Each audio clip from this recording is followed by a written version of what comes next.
I don't know if they actually allow me to speak the truth, but they will allow people to brutally beat their kids and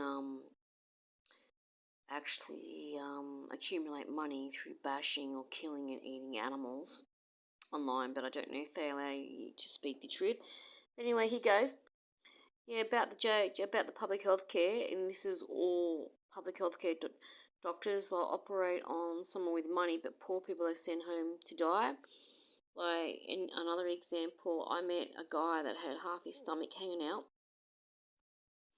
no word of a lie, and he said he went to the JHH and they refused to operate. They said he'd have to go on a 2-month waiting list, but yet someone else with money gets operated on that second they have an accident. But someone that's poor has to go on a waiting list. In other words, the doctors are saying, we refuse to treat you, you don't have money, but that person next to you does. So it doesn't matter if you die, we're going to treat him first. Because the waiting list is just something for the poor. Because the rich never, ever, ever have to wait. And they shouldn't be using the public health care anyway. They should be going private. Like bus drivers earn, $400 a day, and they're using the public health care system. You shouldn't be allowed to. That's for the poor. That means that by you trying to get a freebie, you're killing other people. So every time a wealthy person uses the public health care system, and they're just using it because they got the money and they should have, they're killing someone because they're making someone that's as poor as dirt wait for surgery, which kills them. So, hello murderers. If anyone there with money, not the poor pensioners, they don't do that kind of stuff. They don't have that cruel mentality. Otherwise, they wouldn't be poor.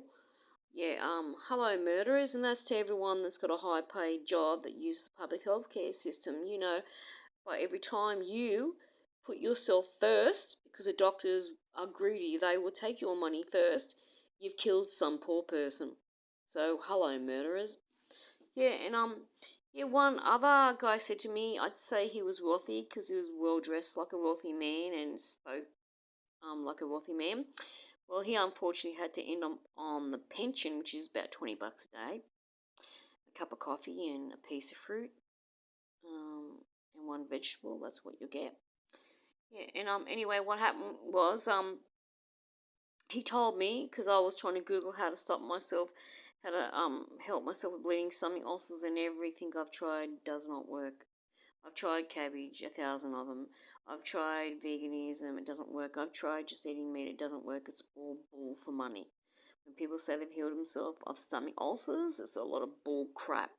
They've usually had a high dose of amoxicillin, but they won't tell you because they want you to think you can heal yourself naturally, because people will Google people that have healed themselves naturally, think, we don't have to worry about it. That's why there's so many juices and stuff, but it doesn't work. None of it works. It's all just bull to make money. And the doctors themselves that actually tell you this, one accidentally slipped up online and goes, oh, by the way, everything that I've said didn't work on me at all. So for about 20 years, which is, he'd be pretty wealthy, 2 doctors go online saying what you should and shouldn't eat. And he couldn't heal himself of stomach ulcers neither, and he accidentally slipped up and admitted it. He couldn't do it at all. So, so don't believe a lot of it. They usually have surgery and then go online and Google it. So you think that you can heal yourself naturally, but you can't. Yeah, well, anyway, he said that he saw me Googling how to heal bleeding stomach ulcers because I was told to go home and die, and the likes of me had to achieve, and 2 doctors laughing hysterically, just laughing and laughing. I got that on video, but I had my phone stolen. Then I had another one, ambulance took me in casualty and then just dumped me straight out the front door. And then I got a broken ankle, a broken foot, just dumped me straight out the front door, slammed a boot on me with a broken ankle and broken foot and threw me out. And I couldn't even walk properly, and I couldn't even bend my ankle, and they saw that, and all I got was someone rousing at me like I was an evil child for not being able to move my entire foot, and that's what happens because someone with money decides to pay a doctor. So they get surgery first, and I get told to go home and die. Yeah, and no, and you can't get lawyers neither because when you ring up no win, no fee, they usually slam the phone in your face, or they say try law access, and they don't do any legal neither at all.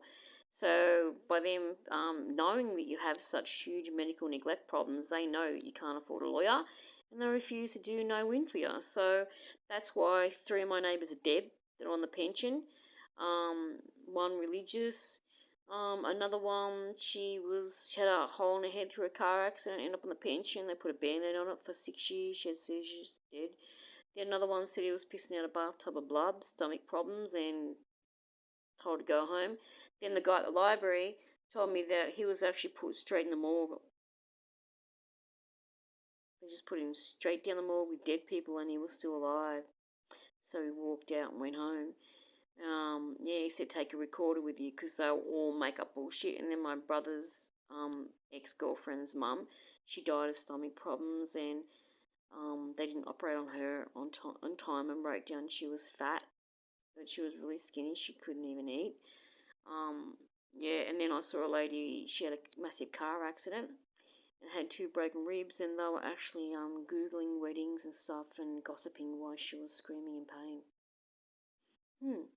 But if she was wealthy, obviously she was a pensioner, she would have been operated on that second, because everyone I know has been operated on foot surgery straight away, and I was just put on a boot and told to go out. Even with bleeding stomach ulcers, I've gone there that many times. I went there vomiting and spewing, fainting. I couldn't breathe properly. I was just in hell, pain, just vomiting, bleeding, which is a medical emergency. You can actually bleed to death and hemorrhage. And they got my medical records, and they know I got bleeding stomach ulcers, and they didn't even look at me. Another patient had to pipe up and say, oh, she's really, really, really ill, and all they did was didn't even give 2, not even looking at me. I didn't see one doctor. They just stuck their nose up in the air and just walked away the second I could grasp some fresh air in between projectile vomiting, and collapsing and that, to stare at 2 of them, and they just stuck their nose up in the air and turned their head on me and took off. Didn't even bother with me. Oh, and then they came near me to drag me out and demand that I leave at 3 a.m. in the morning in the pouring down rain and walk all the way to Edgeworth with bleeding stomach ulcers. And then I had Dr. Chan, a gastrosurgeon, and my mum can prove this, I record her, turn his back on me because I was crying and say I was a waste of his time. And then he's put up there, because I said, why is it they won't treat me?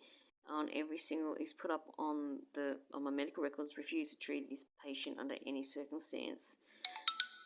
And then I went there once before because someone tried to stab me in the gut and snap my finger, and the doctor tried to make out my finger wasn't broken, it was hanging. It was snapped in half.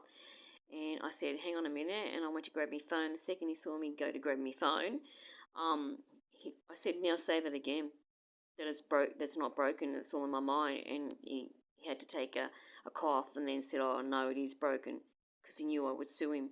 Trying to make out that it was on my mind, my finger was snapped. Look at that, can't even move it still. They know that chick wasn't charged. She actually laughed and laughed and laughed and laughed, and the police actually just abused me. I can't even move it properly. It's still bent, and that's what happens when you're on the pension.